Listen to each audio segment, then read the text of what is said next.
पुराने जमाने की बात है। एक छोटा सा गांव था जहां लोग सादगी और ईमानदारी के साथ अपनी जिंदगी गुजारा करते थे। उसी गांव में एक नौजवान रहता था, सादिक। उसका नाम ही नहीं, उसका स्वभाव भी वैसा ही था, सच्चा, मेहनती और ईमानदार। सादिक गरीब था, लेकिन उसने कभी किसी का हक नहीं छीना। गांव वाले उसके सच्चेपन पर पूरा भरोसा करते थे। वो हर रोज सुबह अपनी पुरानी लाठी और मिट्टी से भरे जूतों के साथ बाजार जाता और छोटी मोटी मजदूरी करता। एक दिन बाजार के रास्ते में सादिक को किनारे पर एक भारी सी थैली मिली।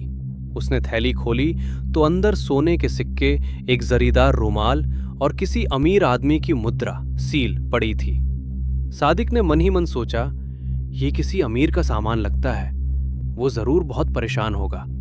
उसके अपने पास पैसों की कड़ी कमी थी, लेकिन उसने बिना किसी लालच के फैसला किया, ये एक अमानत है और इसे इसके मालिक तक पहुंचाना ही होगा। बाजार में इधर उधर तलाश करते हुए सादिक एक बड़े ताजिर तक पहुंचा, जो बहुत परेशान खड़ा था। ताजिर बार बार पुकार रहा था, जो भी मेरी थैली वापस लाएगा मैं उसे इनाम दूंगा, लेकिन जिसने इसे छुपाया उसे सजा मिलेगी। सादिक आगे बढ़ा और शांत आवाज में बोला, जनाब, शायद ये आपकी ही थैली है। उसने बिना किसी लालच के थैली लौटा दी। ताजिर हैरान रह गया। उसने पूछा, इतनी दौलत पाकर भी तुमने इसे वापस क्यों किया? सादिक हल्की सी मुस्कान के साथ बोला, क्योंकि ये मेरी नहीं थी, ईमानदारी ही असली दौलत है। ये सुनकर ताजिर ने उसे परखने की सोची। उसने ऊंची आवाज में कहा, मेरी थैली में 50 सिक्के थे, लेकिन इसमें तो 45 है, जरूर तुमने ही चुराए होंगे। गांव वाले जमा हो गए। सबकी नजरें सादिक पर थीं।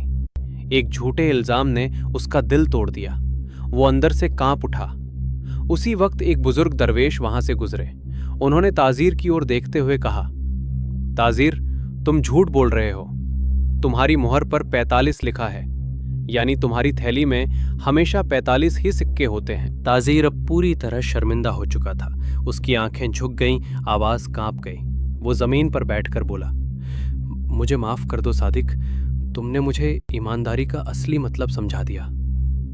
उसने सादिक को इनाम देना चाहा, लेकिन सादिक ने विनम्रता से सिर हिलाकर कहा, जनाब, मुझे किसी इनाम की जरूरत नहीं, मैंने बस अपना फर्ज निभाया है। उसी समय दरवेश मुस्कुराते हुए बोले, बेटा, जो इनाम तुम ठुकरा रहे हो, अल्लाह वो तुम्हें और बेहतर रूप में लौटाएगा।